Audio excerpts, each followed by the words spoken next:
Nnamdi Kanu, the supreme leader of IPOB, has a lot of fake people around him.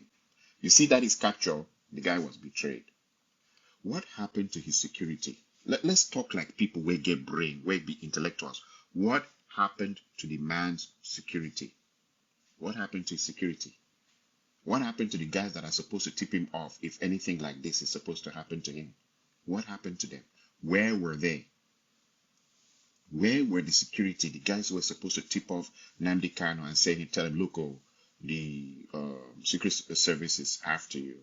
Or look, oh, all those things he had some kind of a secret service, he had an Eastern security team, he had this, he had that. Where were all of them? That they should capture him like they capture just anybody.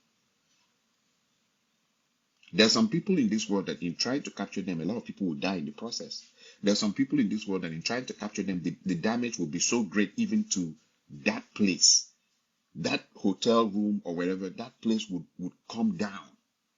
How could it be that the person who is trying to lead a major ethnic group, in fact, the southern Nigeria to freedom, was just captured like a normal human being, like anyhow person? How could that have happened? And I'm going to tell you now that the only way those kind of things happen is when there's betrayal. Believe you me, that guy has been betrayed in a massive way. The betrayal is massive. And I know that a lot of you will say, oh, this guy don't begin to talk, they run him out. No, it's not about running his mouth. You guys think now, you think it's like the victory of the Nigerian Secret Service to just capture the guy. Nigerian Secret Service just capture the guy. No. The guy has been betrayed. Big time. And you know what? A lot of people around Nnamdi Kanu are fake. Even now that has been betrayed, have you seen the silence? Nobody's. How many people have really come forward in an attempt to create a ruckus that could lead to at least the foreign powers and a lot of other groups noticing his capture? People are quiet. People are quiet because a lot of people around him have. In fact, people are so quiet that nobody has even attempted to make a video like I'm making here in North America. I am from Akwa Ibom State, though. When I was making videos on behalf of IPOB and all that stuff, I was the only person making videos in North America. Of the millions of Igbo people here, nobody will come forward to make a video because he doesn't want his face to be seen. The person that is in charge of media in charge of media for IPOB, it resides in Houston, Texas. Do you know the person's name? Have you seen any publication by the person? I mean, in charge of media. You know what? To me, if you're in charge of media, you should be the one that should arrange for Nnamdi Kanu to talk to BBC. You should be the one that arranged for him to talk to CNN. You should make so much noise. Media should be the guys that make so much noise that the whole world gets tired of hearing the case. Media should be the ones that will make sure that IPOB is advertised on Times International, is advertised in Newsweek, is advertised in Black Entertainment magazine. Media has a lot of work to do, especially when you're trying to create a country. But this media was very, very quiet. Why? Because a lot of people, mark my video, this is one of the hardest videos I ever made. A lot of people around Nnamdi Kanu are fake. Me, they talked to, they said he's not Igbo. He's not Igbo. They did everything to make sure that guy doesn't work with me. Even at some point, people came and deceived me and said that the Supreme Commander has ordered you to stop making videos. I picked up the phone and called the Supreme Commander's brother and other people around him, and they said that that kind of statement was not made and has never been made before. Someone went and told and said the Supreme Commander has told you to stop making. Someone in Dallas, Texas, lied to me and said that to me. I didn't know what to say. When I stopped, the person who told me this was of a higher rank. So when they told me to stop making videos, I stopped making videos for so many months. I just sat down there. Then one day, someone called me from Dubai and said to me, why are you not making videos about Biafra anymore? And I told the person, because I was ordered to by the Supreme Commander. They said, no lie. They now called the Supreme Commander and said, did so and so, did you tell so and so to order Clayton to stop making videos? Supreme Commander said no. That's when I knew what IPOB is about. A lot of people in IPOB, Namauto, They are looking for position inside IPOB. But when it comes to moments like this, you will never see anything like a video from them. You will never see anything to show that they know that there is a problem. You won't see anything. They want position. They want to be in charge of IPOB Houston, in charge of IPOB in Chicago.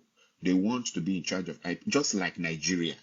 They want to be in charge of IPOB in Atlanta or in London, or they want to be treasurer. They're the ones collecting all this money. All this money. They're collecting money and issuing receipts. Here in Houston, there were more than 5 people collecting money, claiming they're a treasurer at the same time. There is a lot of things going on, but the problem is the betrayal of that. Do you know that the way I see that guy, he's fighting by himself? Oh. The people around him, forget it. I'm waiting for IPOB to issue an official statement on this issue. They're quiet. I know a lot of you, because a lot of you have been brainwashed and programmed. You say, oh, you don't talk anyhow. You don't give your statements anyhow so that they may not know. I've heard a lot of that. And that comes from bad advice. Bad advice. Bad advice. Real bad advice. I've heard a lot of the brainwashing. Oh, you don't say this. You don't say that. You keep quiet. You stay like that. You do this. Inside that silence, who is making a move? Nobody. I've really spent a lot of time in IPOB, and I've studied IPOB, and what I've seen, I am so sorry for Nnamdi Kanu. He's alone. That guy is fighting alone. That guy is by himself. He has been betrayed. See, for somebody of his level to be picked up that way,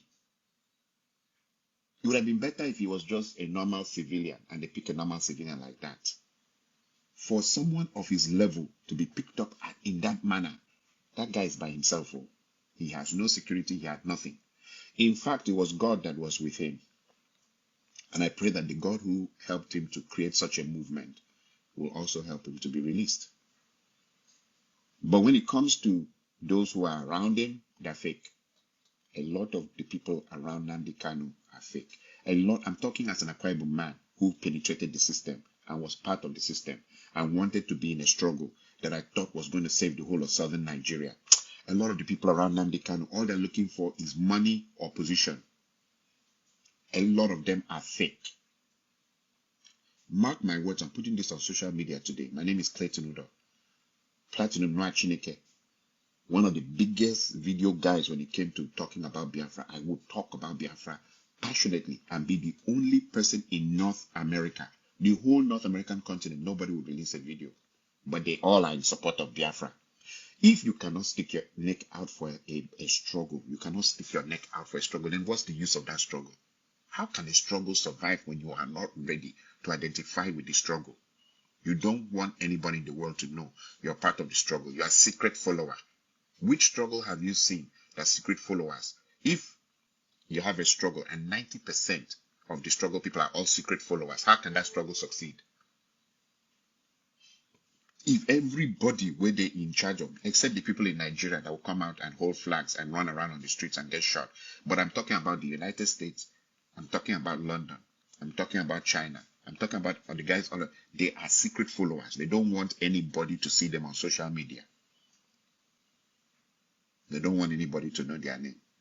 If there's a crowd marching, they'll go out with a crowd, because how can you identify everybody in the crowd? See, all this big sense, it comes back to bite us. So big sense, it always comes back to bite us. That big sense where you too sabi, you too know, it always comes back to bite us in the end. It will always come back to destroy our lives. Too much of sense, you too know. In the end, the Supreme Commander Nnamdi Kanu shouldn't have been picked up that way. My theory, call it a conspiracy theory, call it whatever you want to call it, that he's been betrayed from the inside. And the betrayal is massive. That his movements were known, that they could pick him in transit. It wasn't like he was in one place when they picked him. He was in a move. He was moving. He was moving from one place to the other, and somewhere in transit he was picked up. And people are now saying, you see, weak people do weak, stupid things. We should boycott Kenyan Airlines. What has Kenyan Airlines got to do with it? What has Kenyan Airlines got to do with it? How was it that his inner circle couldn't explain to him in Kenya that he was being tracked? When you see stupid, and they say all the Igbo liars of Nigeria are saying they should ban Kenyan Airlines. When you see stupid people do stupid things, what has Kenyan Airlines got to do with it? Airlines is just like we ban bus because they've been put person inside bus, carry and go prison. We don't ban that bus. Nobody should enter that bus anymore. Forget that it's an airline or it's an airplane. It's just a mode of transportation. It's just a mode of transportation. And please pass this video around to those Igbo lawyers or whatever they claim they are, saying that we should ban Kenyan Airlines. That's stupid. They're technically stupid. Their stupidity is very great. It's very big. It's very, very huge. Their stupidness is very wide and very, very massive. What do you mean by they have to ban Kenyan? It has nothing to do with Kenyan Airlines. The question everybody should ask is, who betrayed him from inside? That's the question everybody should ask. Who leaked his movements? Where he was moving from where to where? Who is the guy that leaked it and got money? That's the question people should ask. Because his movements is supposed to be top secret. When mumus are involved in operations, they will look at other stupid things. They won't ask the main question. The person who has betrayed him is on the loose. That person shouldn't be allowed to escape. Because that person is the worst. That is the worst thing that can happen to Igbo people. The person who leaked his movements are never. I'm going to tell you something as an insider who has been involved and listening to what goes on. His movements are never ever released to anybody on earth. His movements are top secret. In fact, none of you in this forum, including me, knows the itinerary of his movements. How was it leaked? How was his movements leaked? And most of the time when he moves, he doesn't move with his own name. He uses an alias. He uses another name to move around from place to place. He uses an alias. How was it leaked? How was he identified? Than betrayal. Because he always has a group around him. Who in that group betrayed him? Is the question we should ask today. Not ban Kenyan Airlines and ban this and talk shit. Listen, let me explain another thing to you that is very, very interesting. I've heard two things in the last few months or few weeks, I might say. First, there are a lot of people who say, and it's good they captured him because he used to stay in America and tell us to go and do things and we get killed. Look, you see this thing they call freedom. You see this thing that they call emancipation. You see this thing that you're looking for jobs and you can't find jobs. You see this thing that we're talking about in life. If you won't do it, nobody will do it for you. That this man was ready to do it and scatter his family. I mean, what I mean by scatter is military enter his family compound. Military enter Nnamdi Kanu's compound. Military, that guy at one point was someone that if they could find him, they'll kill him. They'll kill him quick. They were trying everything they could to deal with that guy. They messed up that guy's family compound. People have died around him, dear people that he loved. For him to want to push this movement, he could have just stayed in London and live a peaceful life with his wife and have a very great life. So when people open their mouth and say, it's good that he has been captured because he was ordering people, he was trying to help people. But if you guys don't want to help yourselves, that's fine. See, I hate stupid talk, stupid, mediocre talk. How can you be saying that someone is trying to help you to escape from a situation? Look, go and look at the other time I went home. There's no more roads from Aba to just go to a simple place like Auchi. You guys don't have roads. And someone has come forward and he wants to try and help you guys. And you guys are now laughing at the person has been captured. Because you don't want trouble. The other day I was watching a show. Who in this world has ever succeeded without trouble? How can Nigerians are lazy? Lazy. You want things, but you don't want the trouble that goes behind getting those things. How can you want a situation where you want fine roads in Igbo land? You want infrastructure. You want all these things, but you don't want the trouble that comes with it. And you expect that people will come and give it to you for free? And so therefore people are rejoicing that Nnamdi Kanu has been captured because he brought trouble to us. He was bringing us trouble. Meanwhile, see, you don't understand. This society is not a homogeneous society. Nigeria is not homogeneous in nature. You know what I mean by not being homogeneous? See, America can succeed because everybody is an American. Europe can succeed because everybody is European. Saudi Arabia can succeed because everybody in Saudi Arabia is Muslim. Everybody is of one group in Saudi Arabia. So it's easy to succeed there. Dubai is okay because everybody in Dubai is Muslim. If you're going there, you're going there as a visitor. Nigeria's problem is that half of the country is one culture, the other half is another. One half is Christian, the other half is Muslim.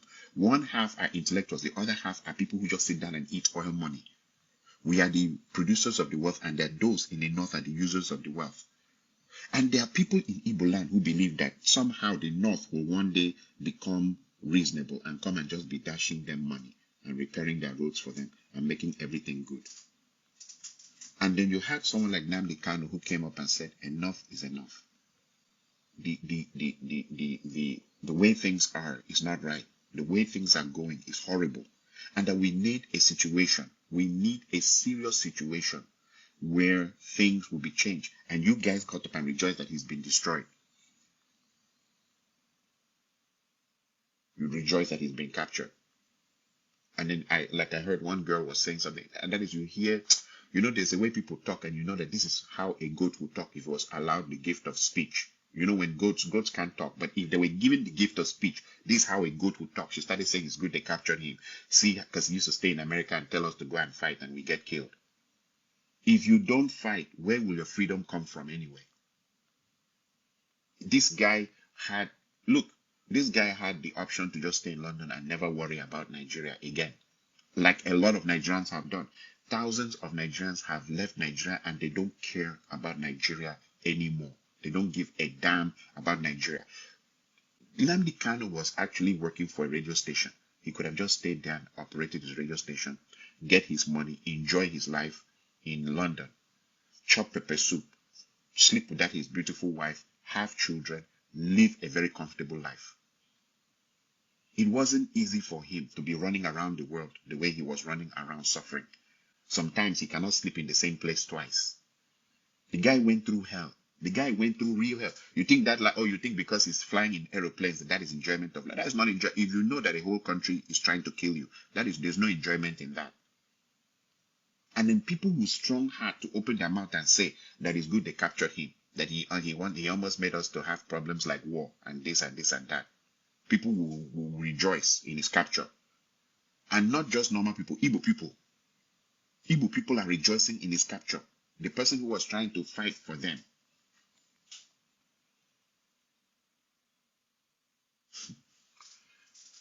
See, in my own submission in this story, which I think is one of the saddest stories on earth, is let Nigerians know one thing. Yes, you guys did a demonstration. In the end, the demonstration, they opened fire and killed most of you guys.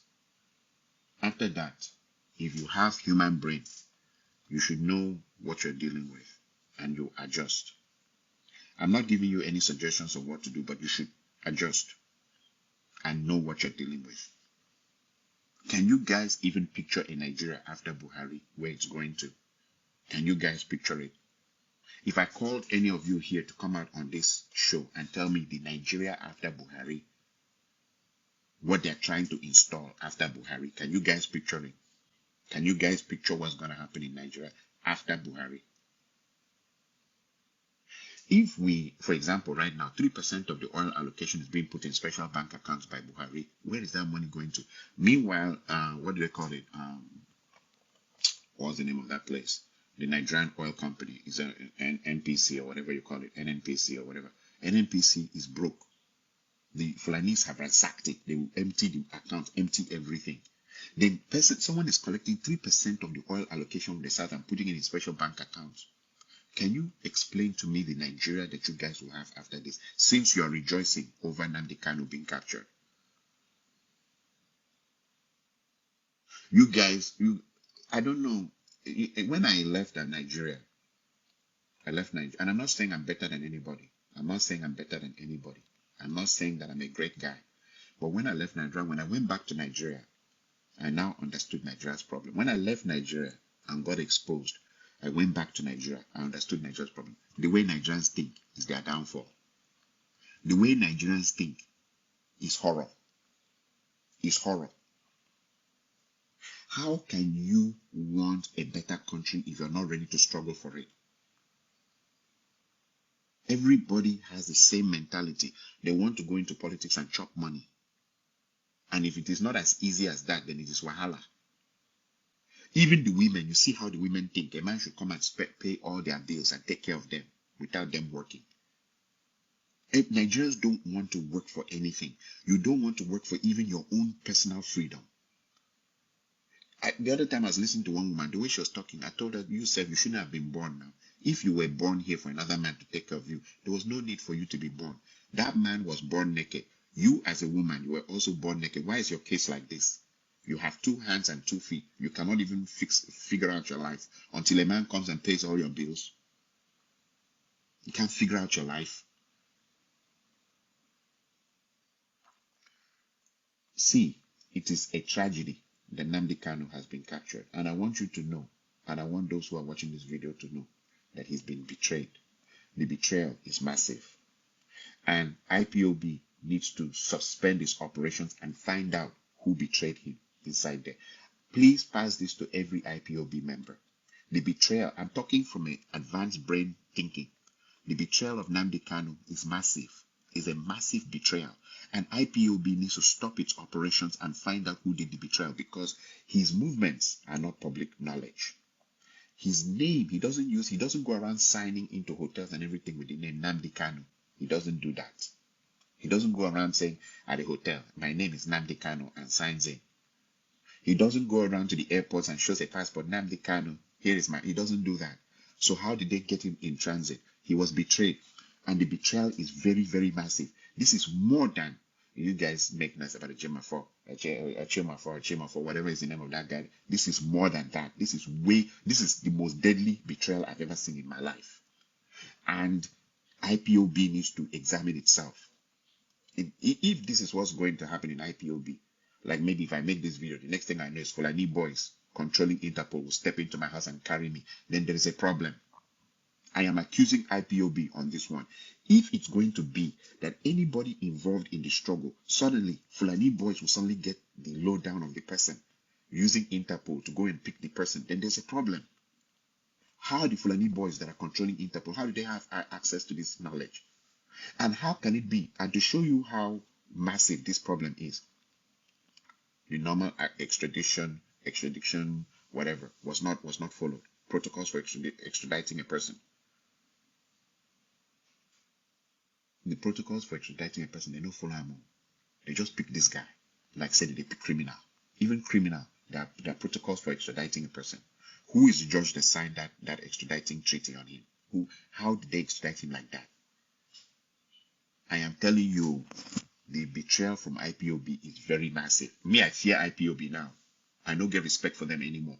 The betrayal is massive because that guy doesn't always travel alone. He travels with a group and his movements are secret. And there are people and we want to know who betrayed that guy. This thing I'm telling you, nobody has made this video. And nobody's thinking on this level right now as I'm talking to you. Nobody's asking these questions. And I say that we have passed this video around. Let them ask this question. Who betrayed that guy? Who betrayed that guy? The betrayal is massive. It's on a massive level. Look, let me tell you one thing about how law enforcement works. The way law enforcement works is law enforcement always fails if it is siloed. What do I mean by it being siloed is if they're from the outside trying very hard to penetrate the system. Those of you who watch movies a lot and those of you who studied law enforcement know that they must push an insider in. The insider is what you call a mole or a deep cover agent, deep cover. So you have what is called a mole or a deep cover agent. That person inside will pretend like he's part of the system and will be reporting to the outside. That's the only way they capture people that way. You cannot just capture people by technology. You can't always capture people only by technology. You must have a mole inside. People call them CIs, confidential informants. And the informant's name is always secret. The FBI, the CIA, every secret service in the world uses spies. There has to be a spy, an insider. And the insider cannot be a northerner. It has to be an Igbo person. It has to be a person of that origin, of that system. So the insider who is involved in betraying a system can never ever be, if you're trying to betray the United States, you can never just take someone who is not American, very, very American, into the system. If you want to betray Ethiopians, you have to take someone who can speak Ethiopian, who can act like an Ethiopian, and who dresses like an Ethiopian into the system that will feed you guys back information. So there's a mole involved. That is what I'm trying to make you to understand, which I know some of you are not even thinking on that level. There is a mole. Who's the mole? Who's the deep cover agent? That Igbo man is the person that has done that thing.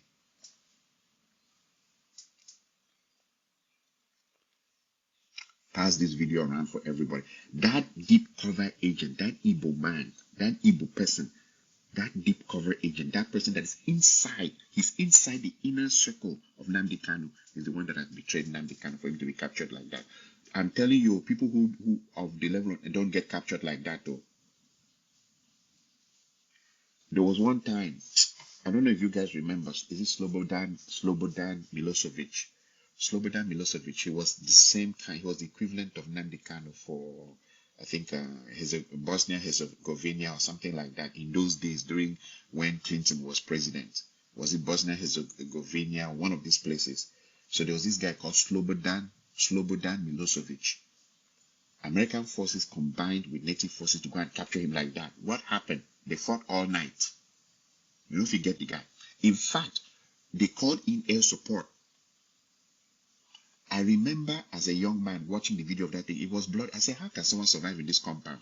And the funny part of the story is that Slobodan wasn't captured that day. But the kind of shelling and fire where they fired that day, it was beyond me. I was like, Jesus Christ, is this for one man? They opened fire, they keep people died real good. People died. They couldn't capture Slobodan Milosevic. But see how they just pick Nnamdi like say no be. They pick her like small boy. They pick Nnamdi. His betrayal. Trust me. The betrayal is massive. I will end this video here because you've got the message. He's been betrayed. I would really like to know the Igbo man that did that thing. The insider, inside IPOB that did that thing. I would really like to know that person. Because that kind of betrayal is beyond understanding. Thank you for watching.